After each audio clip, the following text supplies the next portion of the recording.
Students, आपका स्वागत है north star public school by Babujan sir. अगर आप मेरे चैनल पर नए हैं तो मेरे चैनल को सब्सक्राइब करें, बेल आइकन दबाना ना भूलें। अगर देखो बच्चों, मैं क्लास 10th का फिजिक्स का ऑब्जेक्टिव क्वेश्चन लेकर के चौथे वीडियो ग्रुप में आ रहा हूं।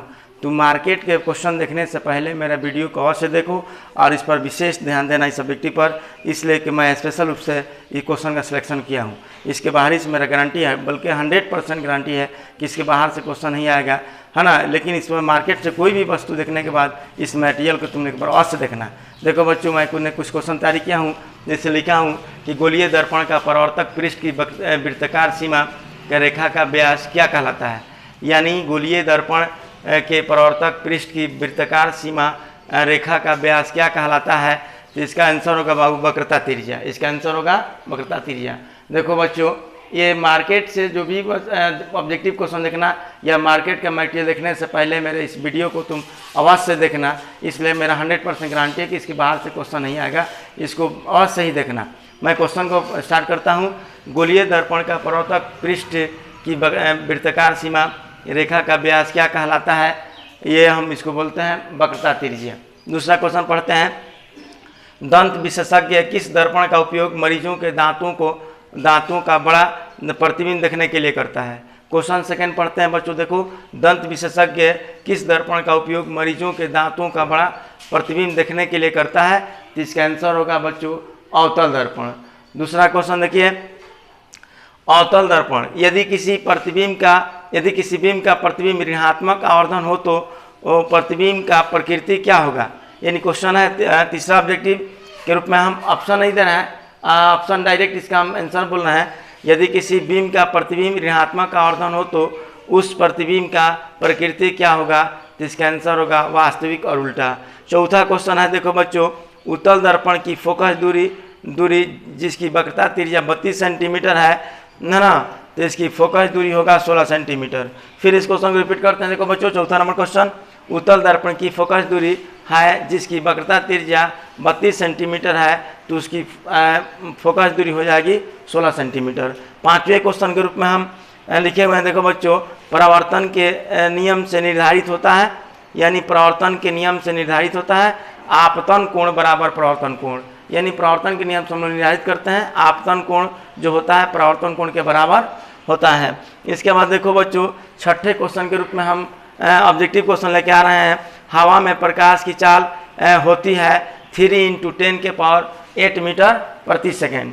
इसके बाद देखो बच्चों, फिर इस क्वेश्चन को रिपीट करते हैं कि हवा में प्रकाश की चाल होती है 3 × 10 के पावर 8 मीटर प्रति सेकेंड।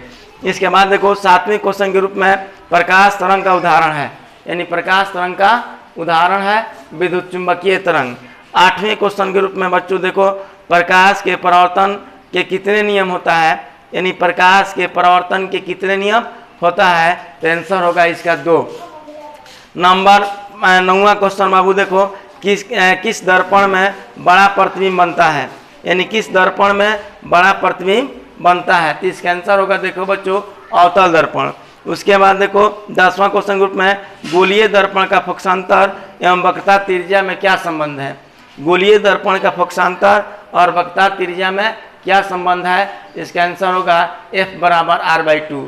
फिर क्वेश्चन रिपीट करते हैं। देखो बच्चों कि गोलीय दर्पण के फोकसांतर एवं वक्रता त्रिज्या में क्या संबंध है। तो इसका आंसर हो जाएगा F बराबर R/2। तो ये बच्चों देखो, ये 10 क्वेश्चन जो है ऑब्जेक्टिव का क्वेश्चन है। ये ऑब्जेक्टिव का क्वेश्चन के हम ऑप्शन नहीं दे रहे हैं, डायरेक्ट इसका आंसर दे रहे हैं।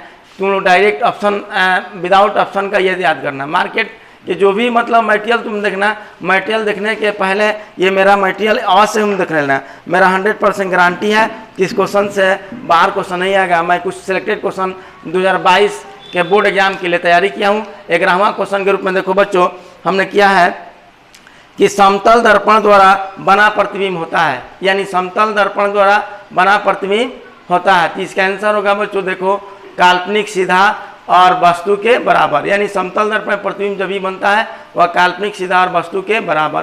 तो परीक्षा में पूछता है मैं कि समतल दर्पण द्वारा बना प्रतिबिंब होता है। तो इसका आंसर हो जाएगा काल्पनिक सीधा और वस्तु के बराबर। देखो बाबू, उसके बाद 12वां क्वेश्चन के रूप में क्वेश्चन है तुम्हारा ऑब्जेक्टिव क्वेश्चन, दाढ़ी बनाने में कौन सा दर्पण का उपयुक्त होता है, यानी दाढ़ी बनाने के लिए कौन सा दर्पण का प्रयुक्त होता है। तो दाढ़ी बनाने के लिए हम लोग जिस दर्पण का उपयोग करते हैं उस दर्पण का नाम है अवतल दर्पण। उसके बाद देखो बच्चों 13वां क्वेश्चन के रूप में हम आगे बढ़ रहे हैं। सर्च लाइट का परावर्तक सतह होता है, यानी सर्च लाइट का परावर्तक सतह होता है। ये सर्च लाइट का परावर्तक सतह जो होता है, जो मोटर गाड़ियों के हेडलाइट में जो रहता है, जो प्रकाश है उससे सीधी रेखा में फोकस करता है, जो मोटर गाड़ियों के हेडलाइट में जो कहता है, तो सर्च लाइट का जो ये होता है ये अवतल दर्पण होता है। तो क्वेश्चन पूछता है कि सर्च लाइट का परावर्तक सतह होता है, इसका आंसर होगा अवतल दर्पण। चौथा क्वेश्चन के रूप में बाबू देखो, प्रकाश की किरणें गमन करती हैं, यानी प्रकाश की किरणें गमन करती हैं। तो देखो बच्चों इसका आंसर होगा कि प्रकाश की किरणें गमन करती हैं सीधी रेखा में, सीधी रेखा में। उसके बाद देखो बच्चों 15वां क्वेश्चन के रूप में है, किसी शब्दकोश में दिए गए छोटे अक्षरों के पढ़ते समय आप कौन सा लेंस पसंद करेंगे। क्वेश्चन है इसका ऑब्जेक्टिव का कि किसी शब्दकोश में दिए गए छोटे अक्षरों को पढ़ते समय आप कौन सा लेंस का पसंद करेंगे। तो इसका आंसर होगा देखो बच्चों उत्तल लेंस। तो इस तरह से ऑब्जेक्टिव का क्वेश्चन आगे चलता रह रहा। 16वां क्वेश्चन के रूप में देखो बच्चों मेरा क्वेश्चन है, कौन सा लेंस अपसारी लेंस भी कहलाता है, यानी कौन सा लेंस जो है अपसारी लेंस कहलाता है। तो इसका आंसर होगा बच्चों देखो अवतल लेंस, यानी अवतल लेंस को हम लोग अपसारी लेंस के नाम से भी जानते हैं, यानी अवतल लेंस को अपसारी लेंस भी कहते हैं। तो देखो बच्चों ये ऑब्जेक्टिव में क्वेश्चन पूछता है कि कौन सा लेंस अपसारी लेंस कहलाता है। इसमें तुम्हारा ऑप्शन दिया रहेगा, लेकिन हम ऑप्शन नहीं दिए हैं, डायरेक्ट हम इस एक वर्ड आंसर में बता देते हैं। तो इसका आंसर होगा अवतल लेंस। जो ऑप्शन आपका 4 विकल्प दिए रहेंगे उसमें एक विकल्प फिर उस ऑप्शन में एक अवतल लेंस भी दिया रहेगा। तो आंसर उससे तुमने टिक लगाना अवतल लेंस। तो हम लोग जानेंगे बच्चों देखो कौन सा लेंस अपसारी लेंस कहलाता है। तो अवतल लेंस को हम लोग अपसारी लेंस कहते हैं, इसका आंसर हो जाएगा अवतल लेंस। उसके बाद 17वां क्वेश्चन के रूप में एक उत्तल लेंस की फोकस दूरी 20 सेंटीमीटर है, तो लेंस की क्षमता है। एक उत्तल लेंस की फोकस दूरी जब 20 सेंटीमीटर है तो उस लेंस की क्षमता है। तो ये लेंस की क्षमता P= फॉर्मूला हम जानते हैं बहुत बच्चों कि P=1/f होता है, और ये f का मान दे दिया है 20 सेंटीमीटर। तो सेंटीमीटर को मीटर में जब कन्वर्ट करेंगे तो 100 से इसमें मल्टीप्लाई कर देंगे, तो 20 से 100 को कटला देंगे तो 5 हो जाएगा इसका, यानी 5 डायप्टर। इस तरह से एक उत्तल लेंस की फोकस दूरी 20 सेंटीमीटर है तो लेंस की क्षमता जो हो जाएगा 5 डायप्टर हो जाएगा। इसका फॉर्मूला होता है अकॉर्डिंग टू फॉर्मूला के अनुसार P=1/f। इसके बाद देखो 18वां क्वेश्चन के रूप में लेंस में मुख्य फोकस की संख्या कितनी होती है, यानी लेंस में मुख्य फोकस की संख्या कितनी होती है। तो देखो बच्चों इसका आंसर हो जाएगा 2, इसलिए कि लेंस में 2 मुख्य फोकस होते हैं। उसके बाद पूछता है कि दर्पण में कितने मुख्य फोकस होते हैं, तो दर्पण में 1 होता है। इस बात को याद रखना बाबू, लेंस में कितने मुख्य फोकस होते हैं तो 2 होते हैं, और दर्पण में कितने मुख्य फोकस होते हैं तो 1 मुख्य फोकस होते हैं। उसके बाद देखो बाबू 19वां क्वेश्चन के रूप में हम लेके आ रहे हैं कि प्रकाश के अपवर्तन के कितने नियम हैं, यानी प्रकाश के अपवर्तन के कितने नियम हैं। तो प्रकाश के अपवर्तन के कितने नियम है, इसका आंसर हो जाएगा 2। उसके बाद देखो 20वां क्वेश्चन के रूप में किस लेंस के द्वारा सिर्फ काल्पनिक सीधा प्रतिबिंब बनता है, यानी किस लेंस के द्वारा सिर्फ प्रतिबिंब काल्पनिक और सीधा बनता है। इसका आंसर होगा देखो बच्चों अवतल लेंस, यानी अवतल लेंस एक ऐसा लेंस है जिसमें किसी वस्तु का प्रतिबिंब हमेशा काल्पनिक सीधा और वस्तु से छोटा बनता है। तो ये क्वेश्चन ऑब्जेक्टिव इसके बना दिया है, किस लेंस के द्वारा काल्पनिक प्रतिबिंब बनता है। तो इसका आंसर हो जाएगा बच्चों देखो अवतल लेंस।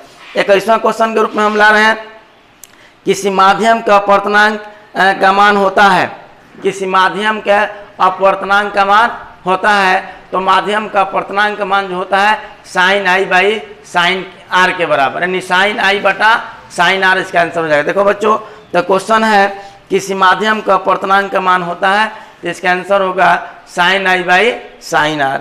उसके बाद देखो बच्चों 22वां क्वेश्चन के रूप में हम पढ़ रहे हैं क्वेश्चन को, अवतल लेंस में आवर्धन बराबर होता है, अवतल लेंस में आवर्धन बराबर होता है। इसका आंसर होगा बच्चों देखो V/u। अवतल लेंस में आवर्धन बराबर होता है, इसका आंसर हो जाएगा बच्चों देखो V/U। और यही क्वेश्चन अगर पूछता है कि दर्पण में आवर्धन बराबर होता है, तो दर्पण में आवर्धन जो होता है इसका आंसर हो जाएगा -V/U। यही आवर्धन में दर्पण होता है, लेंस में आवर्धन होता है V/U, लेकिन दर्पण में आवर्धन होता है -V/U, तो दर्पण में माइनस लेते हैं। उसके बाद देखो बच्चों, इसके बाद क्वेश्चन हम आगे पढ़ते हैं। 23वां क्वेश्चन में 2D क्षमता वाले लेंस का फोकसांतर होता है, यानी 2D क्षमता वाले लेंस का फोकसांतर होता है, तो इसका आंसर होगा बाबू 50 सेंटीमीटर। इसका आंसर हो जाएगा according to formula the lens की क्षमता इक्वल टू होता है P/F। इस फार्मूला के अनुसार हम निकाल लेंगे, यानी लेंस की क्षमता जब 2D क्षमता वाला है तो इसकी फोकस दूरी हो जाएगा 50 सेंटीमीटर। तो 2D क्षमता वाले लेंस का फोकसांतर हो जाएगा, इसका आंसर होगा 50 सेंटीमीटर। 24वां क्वेश्चन के रूप में हम पढ़ रहे हैं बच्चों, देखो 1 मीटर फोकस दूरी वाले उत्तल लेंस की क्षमता होगी, 1 मीटर फोकस दूरी वाले उत्तल लेंस की क्षमता होगी। इसका आंसर होगा बच्चों देखो 1, इसका आंसर हो जाएगा 1 डायप्टर। इसका आंसर हो जाएगा 1 डायप्टर। उसके बाद देखो बच्चों 25वां क्वेश्चन के रूप में हम क्वेश्चन पढ़ रहे हैं। एक उत्तल लेंस होती है, एक उत्तल लेंस होती है, तो देखो बच्चों इसका आंसर हो जाएगा अभिसारी लेंस। इसलिए उत्तल लेंस को हम लोग अभिसारी लेंस के नाम से भी जानते हैं। तो क्वेश्चन है मेरा, एक उत्तल लेंस होती है, इसका आंसर हो जाएगा बच्चों देखो उत्तल लेंस। क्या हो जाएगा? उत्तल लेंस। उसके बाद देखो बच्चों 26वां क्वेश्चन के रूप में हम ला रहे हैं, किसी बीम का वास्तविक तथा समान आकार का प्रतिबिंब प्राप्त करने के लिए बीम को उत्तल लेंस के सामने कहाँ रखा जाएगा। उसके बाद देखो बच्चों फिर क्वेश्चन को रिपीट करते हैं दोबारा, किसी बीम का परावर्तक तथा समान आकार का प्रतिबिंब प्राप्त करने के लिए बीम को उत्तल लेंस के सामने कहाँ रखा जाएगा। तो इसका आंसर हो जाएगा बच्चों देखो फोकस दूरी की दुगुनी दूरी पर, फोकस दूरी की दुगुनी दूरी पर। यानी उत्तल लेंस के सामने जब किसी वस्तु को हम लेंस के दूनी फोकस दूरी पर रखते हैं तो उस वस्तु का प्रतिबिंब वास्तविक और उल्टा बनता है, और जितना बड़ा वस्तु रहता है उतना ही बड़ा उसका प्रतिबिंब बनता है और फोकस दूरी के दूनी पर बनता है। तो देखो बच्चों इसका आंसर हो जाएगा फोकस दूरी की दुगुनी दूरी पर। उसके बाद 27वां क्वेश्चन के रूप में हम क्वेश्चन कर रहे हैं, निम्न में कौन सा पदार्थ लेंस बनाने के लिए प्रयुक्त नहीं किया जाता है। निम्न में से कौन सा पदार्थ लेंस बनाने के लिए प्रयुक्त नहीं किया जाता है। तो देखो बच्चों इसका ऑप्शन तो हम नहीं दे रहे हैं, डायरेक्ट इसका आंसर हो जाएगा, ऑप्शन जो दिया रहेगा उस ऑप्शन में रहेगा एक मिट्टी। तो मिट्टी का उपयोग जो है कि हम लोग लेंस बनाने के लिए नहीं करते हैं, तो तुम्हें ऑप्शन में निशान लगा देना है मिट्टी। उसके बाद देखो बच्चों 28वां क्वेश्चन के रूप में हम पढ़ते हैं, किस दृष्टि दोष को अवतल और उत्तल दोनों लेंसों से बने द्विफोक्सी लेंस द्वारा संशोधित किया जा सकता है। क्वेश्चन ऑब्जेक्टिव का है कि किस दृष्टि दोष को अवतल और उत्तल दोनों लेंसों से बने फोकस द्विफोक्सी लेंस द्वारा संशोधित किया जा सकता है। इसका आंसर हो जाएगा बच्चों देखो जरा दृष्टि दोष। उसके बाद 29वां क्वेश्चन के रूप में हमारे हैं, नेत्र में प्रवेश करने वाले प्रकाश की किरणों का अधिकांश अपवर्तन होता है। 29वां क्वेश्चन के रूप में हम क्वेश्चन लेके आ रहे हैं कि नेत्र में प्रवेश करने वाले प्रकाश किरणों का अधिकांश अपवर्तन होता है। फिर देखो बच्चों एक बार फिर क्वेश्चन रिपीट करते हैं, ध्यान से सुनना। नेत्र में प्रवेश करने वाली प्रकाश किरणों का अधिकांश अपवर्तन होता है। इसका आंसर हो जाएगा कर्निया के बाहरी पृष्ठ पर। इसका आंसर हो जाएगा कर्निया के बाहरी पृष्ठ पर। तो क्वेश्चन बच्चों देखो क्वेश्चन ये पूछेगा, ये हम लोग का 29वां क्वेश्चन के रूप में हम पढ़ते हैं कि नेत्र में प्रवेश करने वाली प्रकाश किरणों का अधिकांश अपवर्तन होता है। इसका आंसर हो जाएगा बच्चों देखो कर्निया के बाहरी पृष्ठ पर।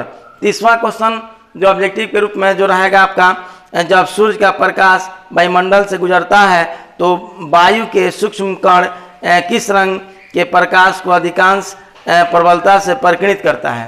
क्वेश्चन है हम लोग का 30वां नंबर क्वेश्चन देखो बच्चों, जब सूर्य का प्रकाश वायुमंडल से गुजरता है तो वायु के सूक्ष्म कण किस रंग के प्रकाश को अधिक प्रबलता से परिगणित करता है? तो इसका आंसर हो जाएगा बच्चों देखो बैगनी रंग का प्रकाश, यानी बैगनी रंग के प्रकाश के सबसे अधिक जो है कि क्या परिगणित कर देता है। उसके बाद 31वां क्वेश्चन के रूप में देखो बच्चों हम पढ़ते हैं, ये पुतली के साइज कौन नियंत्रित करता है? यानी पुतली के साइज कौन नियंत्रित करता है? या भी क्वेश्चन होता है कि प्रकाश की मात्रा को तो हमारे नेत्र में कौन सा नियंत्रित करता है? तो इसका आंसर हो जाएगा बच्चों देखो परितारिका। परितारिका का दूसरा नाम है आइरिस भी कहते हैं। तो ये 31वां क्वेश्चन ग्रुप में हो गया, पुतली के साइज को नियंत्रित करता है, इसका आंसर हो जाएगा परितारिका। दूसरा क्वेश्चन देखो बाबू, हमारे नेत्र में प्रकाश की मात्रा को नियंत्रित करता है, तो इसका भी आंसर हो जाएगा परितारिका या आइरिस। 32वां क्वेश्चन ग्रुप में देखो बाबू, आँख व्यवहार होता है, आँख व्यवहार होता है। 32वां क्वेश्चन के रूप में आँख व्यवहार होता है, क्वेश्चन हम लोग को रहेगा बीटी में कि आँख व्यवहार होता है, ये ऐसे आंसर हो जाएगा उत्तल लेंस की तरह। यानी हमारे नेत्र जो है, यानी आँख जो है उत्तल लेंस की तरह व्यवहार करता है, कि हम जानते भी हैं कि हमारे नेत्र में जो लेंस जो होता है वह उत्तल लेंस होता है, वो किसी वस्तु का प्रतिबिंब जो बनाता है ये रेटिना पर ही वास्तविक और उल्टा बना देता है। उसके बाद देखो बच्चों, उसके बाद 31वां क्वेश्चन के रूप में देखो हम क्वेश्चन ला रहे हैं कि निकट दृष्टि दोष का निवारण किस लेंस से होता है? या निकट दृष्टि दोष का निवारण किस लेंस से होता है? यानी जिस व्यक्ति के नेत्र में नज़दीक की वस्तुएं साफ साफ दिखाई देती हैं किंतु दूर की वस्तुएं साफ साफ नहीं दिखाई देती हैं, तो इस दोष को हम लोग निकट दृष्टि दोष के नाम से जानते हैं। तो निकट दृष्टि क्वेश्चन पूछता है कि निकट दृष्टि दोष का निवारण किस लेंस से होता है? तो देखो बच्चों इसका आंसर हो जाएगा अवतल लेंस। यानी निकट दृष्टि दोष को दूर करने के लिए हम लोग अवतल लेंस का उपयोग करते हैं। 34वां क्वेश्चन के रूप में हम पढ़ते हैं बाबू, स्पेक्ट्रम में किस रंग की किरण का झुकाव अधिक होता है? यानी 34वां क्वेश्चन के रूप में हम लोग पढ़ते हैं बाबू ये स्पेक्ट्रम में किस रंग की किरण का झुकाव सबसे अधिक होता है? तो स्पेक्ट्रम में जो है कि हम लोग क्या होता है, किस रंग का किरण का झुकाव सबसे अधिक होता है? तो हम लोगों का इसका आंसर हो जाएगा 34वां के लिए बच्चों देखो यानी लाल। ये फिर क्वेश्चन पढ़ते हैं, देखो 34वां क्वेश्चन में स्पेक्ट्रम में किस रंग के किरण का झुकाव अधिक होता है? तो किस रंग के किरण का झुकाव सबसे अधिक होता है? देखो बच्चों इसका लाल नहीं बल्कि इसका आंसर हो जाएगा बैगनी, इसलिए कि बैगनी रंग का झुकाव जो है कि सबसे अधिक होगा, इसका लाल रंग का झुकाव सबसे अधिक नहीं होता है। इसके बाद देखो बच्चों अब हम क्वेश्चन ला रहे हैं 35वां क्वेश्चन के रूप में, प्रकाश के किस रंग का तरंग दैर्घ्य सबसे अधिक होता है? यानी प्रकाश रंग किस रंग के तरंग दैर्घ्य सबसे अधिक होता है? क्वेश्चन पढ़ते हैं और देखो प्रकाश के किस रंग का तरंग दैर्घ्य सबसे अधिक होता है? तो लाल रंग का तरंग दैर्घ्य सबसे अधिक होता है, कि इसलिए कि लाल रंग का झुकाव सबसे कम होता है, इसलिए इसका तरंग दैर्घ्य अधिक होता है। और बैगनी रंग का झुकाव सबसे अधिक होता है, इसलिए इसका तरंग दैर्घ्य कम होता है। तो ये क्वेश्चन जो है परीक्षा की दृष्टि से बहुत मोस्ट इम्पोर्टेंट है। उसके बाद देखो बच्चों 36वां क्वेश्चन के रूप में हम क्वेश्चन पढ़ रहे हैं, मानव नेत्र जिस भाग पर किसी वस्तु का प्रतिबिंब बनाता है वह है, या मानव नेत्र के जिस भाग पर प्रतिबिंब बनता है उस भाग को कहते हैं। देखो बच्चों इसका आंसर हो जाएगा दृष्टि पटल या रेटिना। इसका आंसर हो जाएगा दृष्टि पटल या रेटिना। यानी मानव नेत्र के जिस भाग पर प्रतिबिंब बनता है उसको हम लोग कहते हैं रेटिना या दृष्टि पटल के नाम से जानते हैं। तो देखो बच्चों यानी हम 38वां क्वेश्चन के रूप में ला रहे हैं, है ना, जो नेत्र निकट स्थित वस्तु को साफ साफ नहीं देख सकता है उस नेत्र में होता है। यानी जो नेत्र निकट स्थित वस्तु को साफ साफ नहीं देख सकता है उस नेत्र में होता है। तो इसका आंसर हो जाएगा देखो बच्चों दीर्घ दृष्टि दोष। यानी दीर्घ दृष्टि दोष एक ऐसा दोष है जिसमें हम दूर की वस्तु को देख लेते हैं किंतु नज़दीक की वस्तु को नहीं देखते हैं, इसलिए इस दोष को हम लोग क्या चीज़, दीर्घ दृष्टि दोष के नाम से जानते हैं। तो इस क्वेश्चन को ऑब्जेक्टिव बनाया गया है कि जो नेत्र निकट स्थित वस्तु को साफ साफ देख लेता है उस नेत्र में होता है, तो उस नेत्र में होता है बाबू, इसका आंसर हो जाएगा दीर्घ दृष्टि दोष। उसके बाद 39वां क्वेश्चन के रूप में हम पढ़े बाबू, चंद्रमा पर खड़े अंतरिक्ष यात्री को आकाश प्रतीत होता है। यानी चंद्रमा पर खड़े अंतरिक्ष यात्री को आकाश दिखाई देता है, तो ये हो गया मेरा, उसका काला दिखाई देता है, इसलिए उस पर कोई माध्यम नहीं होता है, जिसके कारण प्रकाश का प्रकीर्णन नहीं होता है, और प्रकाश के प्रकीर्णन नहीं होने के कारण अंतरिक्ष यात्री को आकाश काला दिखलाई देता है। 40वां क्वेश्चन के रूप में हम ले रहे हैं बाबू, किसी वस्तु का प्रतिबिंब आँख के जिस भाग पर पड़ता है वह, यानी क्वेश्चन ऑब्जेक्टिव का क्या है, किसी वस्तु का प्रतिबिंब आँख के जिस भाग पर पड़ता है उस भाग को कहते हैं, उसका आंसर हो जाएगा रेटिना यानी दृष्टि पटल। फिर एक रिपीट इस क्वेश्चन को कहते हैं बच्चों, किसी वस्तु का प्रतिबिंब आँख के जिस भाग पर पड़ता है वह है, इसका आंसर हो जाएगा रेटिना। उसके बाद 41वां क्वेश्चन के रूप में देखो बच्चों, 1 एंगस्ट्रम का मान क्या होता है, यानी क्वेश्चन है 1 एंगस्ट्रम का मान क्या होता है, तो 1 एंगस्ट्रम का मान का आंसर हो जाएगा 10 के पावर -10 मीटर। फिर क्वेश्चन रिपीट करते हैं, 1 एंगस्ट्रम का मान क्या होता है, इसका आंसर होगा 10 के पावर -10 मीटर। 42वां क्वेश्चन के रूप में पढ़ते हैं बच्चों, देखो स्पेक्ट्रम प्राप्त करने के लिए किसका उपयोग होता है, स्पेक्ट्रम प्राप्त करने के लिए किसका उपयोग होता है, तो इसका आंसर हो जाएगा प्रिज्म। फिर क्वेश्चन रिपीट करता है कि स्पेक्ट्रम प्राप्त करने के लिए किसका उपयोग होता है, तो इसका आंसर हो जाएगा प्रिज्म। तो देखो बच्चों, मैं चौथे वीडियो में 2022 के बोर्ड एग्जाम के लिए मैं ऑब्जेक्टिव का क्वेश्चन लाया हूँ। ये मार्केट के वस्तुएं, मार्केट का मटेरियल या किसी भी शिक्षण संस्थान का मटेरियल देखने से पहले ये मेरा वीडियो अवश्य देखें। यह ऑब्जेक्टिव का क्वेश्चन मेरा 100% गारंटी है कि ये अवश्य ही तुम लोगों के 2022 के बोर्ड एग्जाम में आएगा, इसलिए सिलेक्शन क्वेश्चन है। फिर इसके बाद मैं दूसरा ऑब्जेक्टिव 5वें वीडियो के रूप में लाऊंगा, जो आप मार्केट के बाहरी मटेरियल देखने से पहले इस बार एक वीडियो को अवश्य देखें। वेलकम। देखो बच्चों, मेरे वीडियो को अधिक से अधिक, मेरे चैनल को अधिक से सब्सक्राइब करें।